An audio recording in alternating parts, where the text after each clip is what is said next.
Welcome, everyone, to Let's Gigabit podcast. My name's Todd Rawlings. I am here with my good friend, Mike Farabelli. So this podcast is for everyone who is trying to reinvent themselves in this new age of AI. Whether you're a college student struggling to land that first job, someone who's been displaced, trying to figure out what to do next, or even a seasoned professional who's stepped away but still wants to stay engaged and relevant. This is a podcast for you.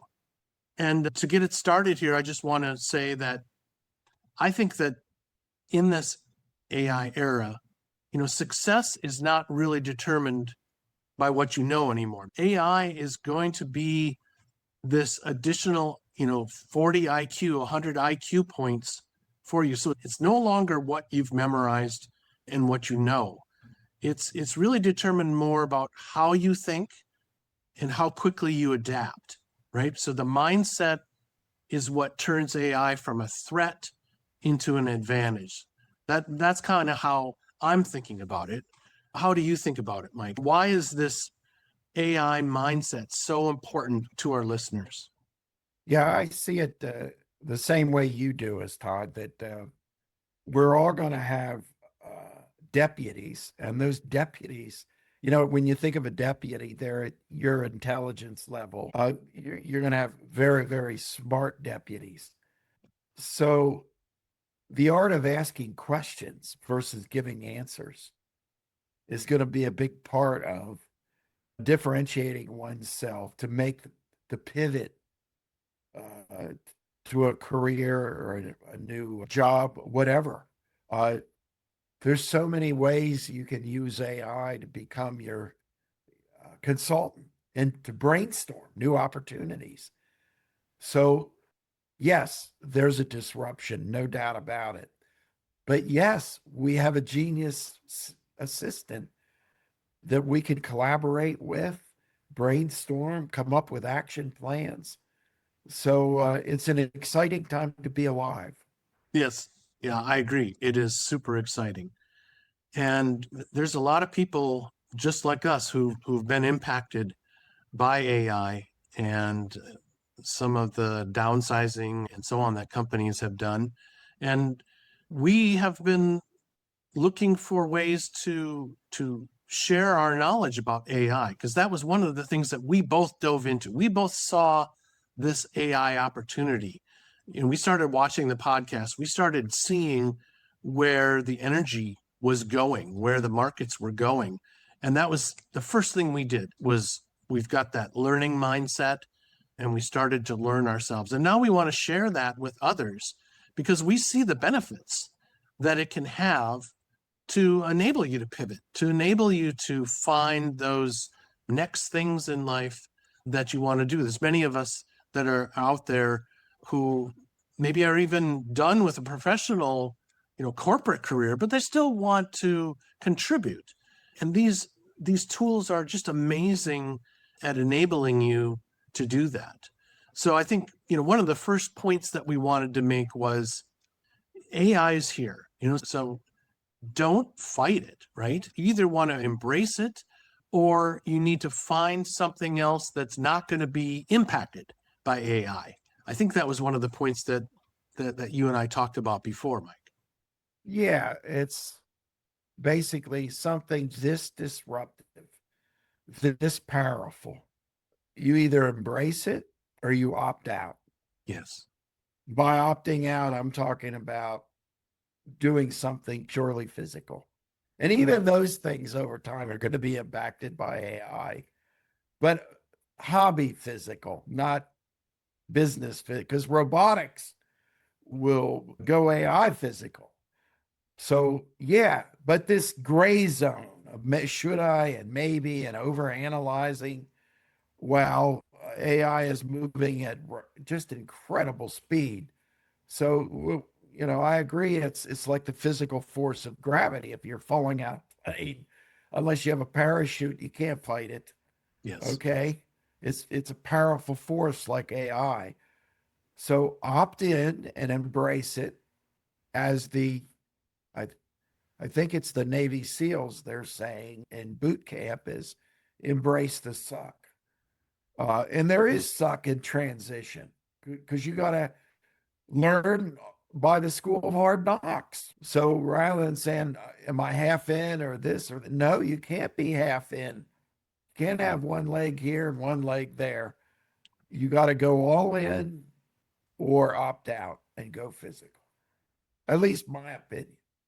Yeah, no, I agree. And that's, what we're planning on doing in this podcast is having guests on who can demonstrate both sides. They've pivoted from a former career in business and they've embraced AI. And we'll show you how they went about embracing it. Some of them are entrepreneurs, some of them are just working for others. But then others who have said, I don't want to have anything to do with the technology per se. I just want to have a physical job like electrician or plumber or construction worker or any of these types of jobs that are growing in spite of AI. AI is the result, but they don't necessarily have to use it. They can do some traditional work, fixing up old cars, whatever that physical type of job. I think that's what you're referring to, right? When you say physical job. Yes, that's exactly what I'm referring to. Yeah, exactly. So yeah, we're going to have some folks on who will be able to walk through how they transitioned. And we think that that'll be useful for people. Another thing that is a important point is what AI enables people to do, because a lot of times people are held back when they think, well, I have a hobby, I love what I'm doing, but I don't necessarily know everything about it. So I want to go pursue it, but I'm only thinking very small. I'm only thinking what I could do in my own community or what I could do with this small group. But can you talk a little bit more about what you believe AI enables from an expansion from that thinking? We're going to have the same phenomena that we had in e-commerce in AI. It's going to be much faster and much more dramatic when you talk impact with personal assistants like OpenClaw and others. The personal work productivity with business concierge services will be dramatic. Now it's going to be bumpy to get there in a couple of years, but ultimately the handwriting's on the wall. I think that the impact's going to be absolutely dramatic and like we've never seen before. So with that in mind, knowing that AI is going to enable this much greater impact, I think what I also hear you saying is don't think too small, right? Think much bigger, because it's not going to be just you running the company. You're going to have all of these assistants, right? So make that big goal, that massive transformative purpose, like Peter Diamandis and the Moonshot Mates talk about, make that even bigger, 10 times bigger than what you would have in the past. Yeah, I couldn't have said it better myself. And again, the reason you should think big and make it 10 times bigger is you have an expert PhD deputy at your fingertips as a consultant, and you have all these agents for capacity. Yes. So you have degrees of freedom to think hyper growth and should think hyper growth in the new world. Yes. I remember hearing Dave Blunden, I think it was, talk about using these agents. They'll ask us several questions, or they'll set up several jobs that they wanted to do. Then they'll go and eat dinner and go to bed. And these agents are running overnight, doing this work for you. You get up the next morning and it's ready. So it's like you've got additional staff working 24/7 for you. And I don't think that most people can even grasp what that's going to enable them to do, right? Remember, they're working 24/7 and they never get tired. Yes. Not only are they never get tired. Yeah, right. Yeah, no sick days, no fight with their significant other. Yeah, exactly. And so if you're good at code, that is a great enabler of being good at having your AI design your AI 24/7. And that's the recursive self-improvement singularity that everybody talks about. Yeah, yeah. And I think Dave had been talking to someone at Anthropic, one of the co-founders. What was it, 2 months ago? He was still doing 80% of the coding himself and 20% was AI. And then just last month, he said it had completely switched. And he's only doing 20% or less, and AI is doing 80%. So it's gotten that good that fast. And Dr. Alex says, this is the worst that it's going to ever be. It's only going to get better, right? It's only going to get faster and better. So people just have to realize what an enormous opportunity this is. And this is why you and I often refer to this as a tidal wave, a surfing wave that you don't want to get crushed under. You want to ride. Yeah, the tech is going to get better and going to continue to better. But to your point, you better ride that wave rather than stand up and let it crush you. Yes. And fight gravity. You either ride that wave or get out of the ocean. Yeah. And for those viewers out there who are thinking, well, I want to learn how to use this AI. I have been thinking about pursuing something on my own for a long time, but I just never have been able to either afford to have someone work alongside of me, or I just didn't feel like I had all the knowledge. That's what we're talking about, gig economy, right? This is what we were going to be trying to teach all of you, is that whether you're gigging in a sense within a corporation or you're doing it on your own, these tools and the way that we're going to walk you through all of this is going to enable that, right? Now, if things open up, that's nice. That's a pleasant surprise. But part of the AI mindset is having a gig mindset, being self-sufficient, no matter Yes. what the downturns do in the corporate world. Yeah, that's true. That's true. Well, and another thing, a lot of them have more entrepreneurial ability than they realize. They have latent. I'll give you an example. It's dawned on me, I've changed careers 3 times, literally. Yes. College instructor, consulting partner, corporate person, and other things.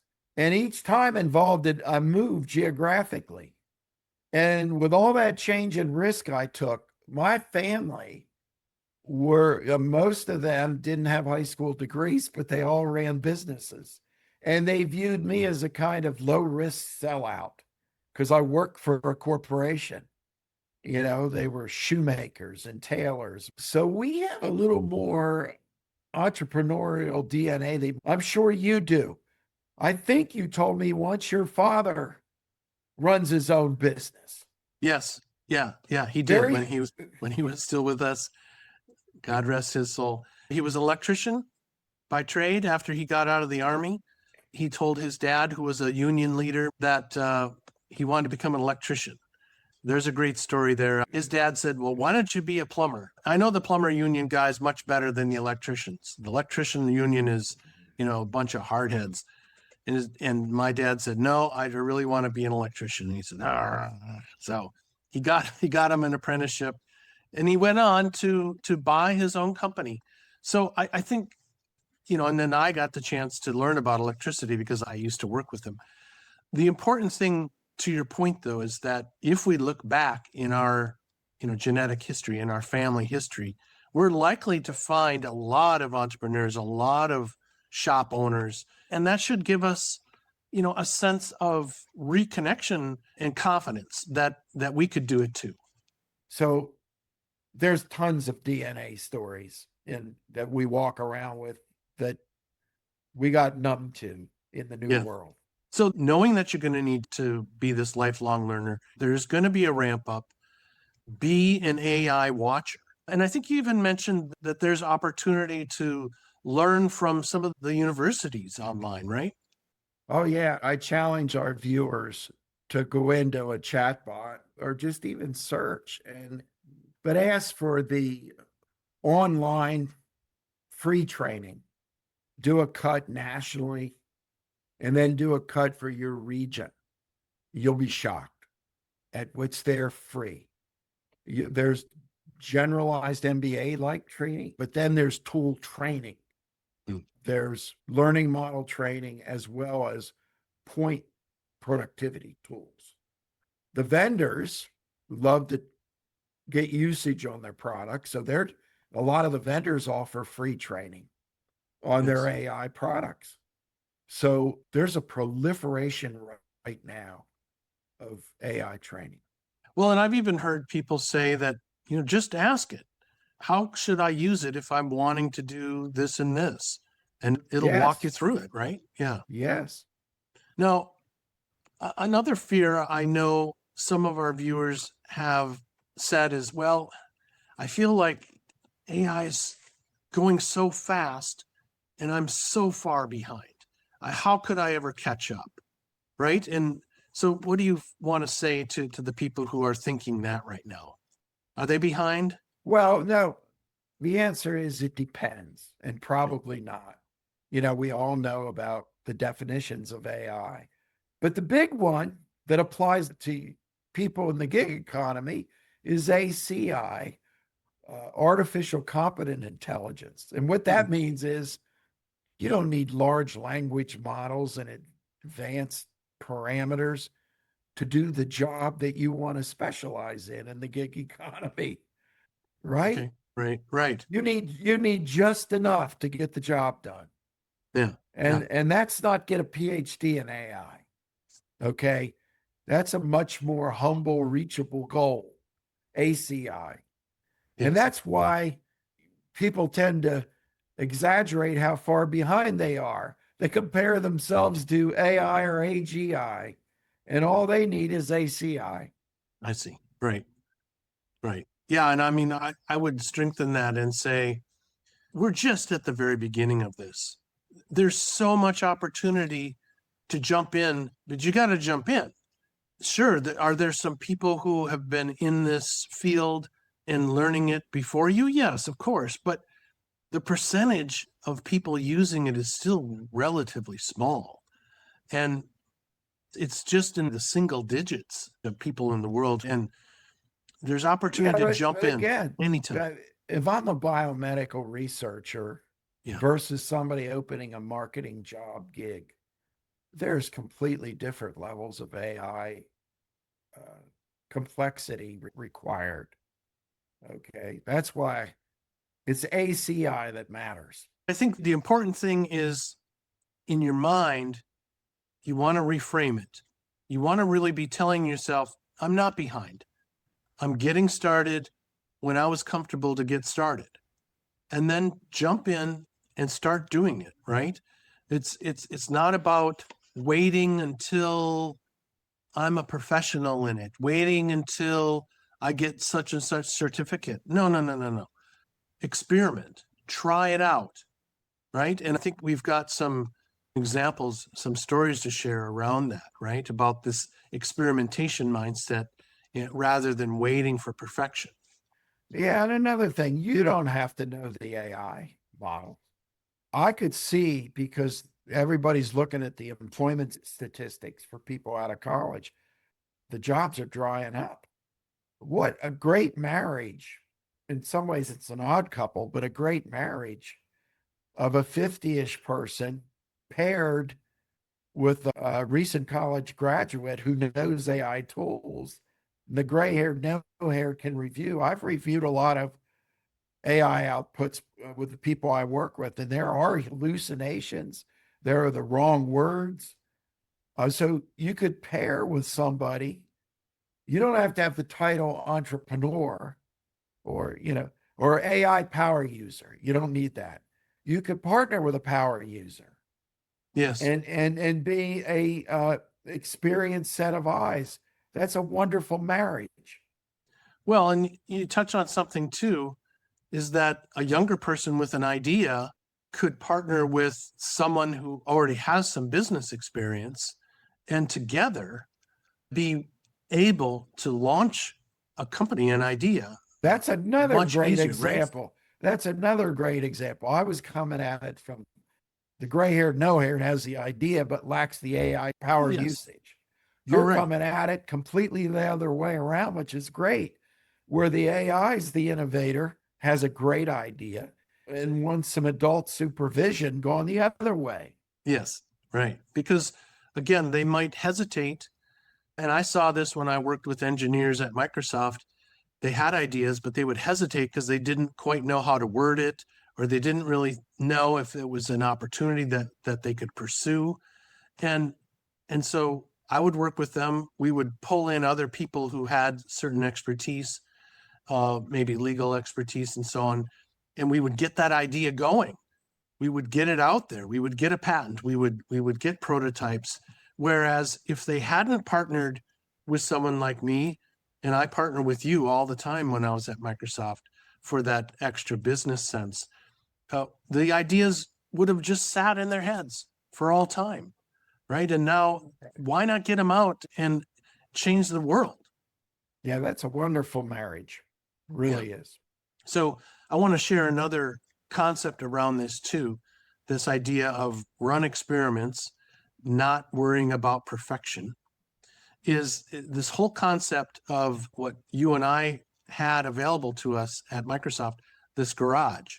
So the garage was an experimentation type of movement, if you will, where people could come together, makers, people who dabbled in different technologies, and out of it came incredible things. I don't know if people know, but GitHub, this very famous software distribution system, that came out of the garage.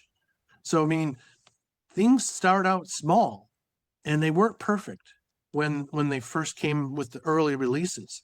But don't let perfection get in the way of progress. Experiment, experiment, experiment. One last area that I wanted to talk with you about is really people have a certain bias and frame about themselves.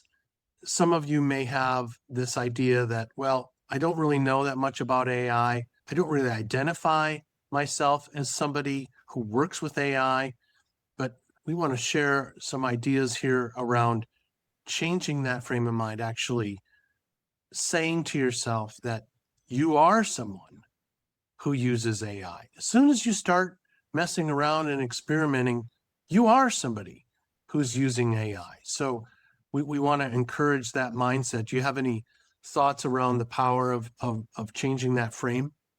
Well, if you start with how do I deliver value, Yes.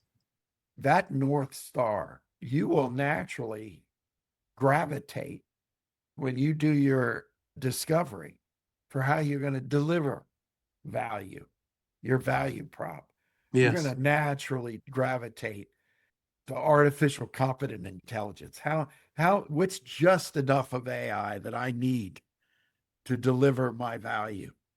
Okay. And then if you really love something like driving a car or whatever, you'll learn it come hell or high water. And if you really love your value proposition and you're passionate, you will really learn AI and forget your hesitancy.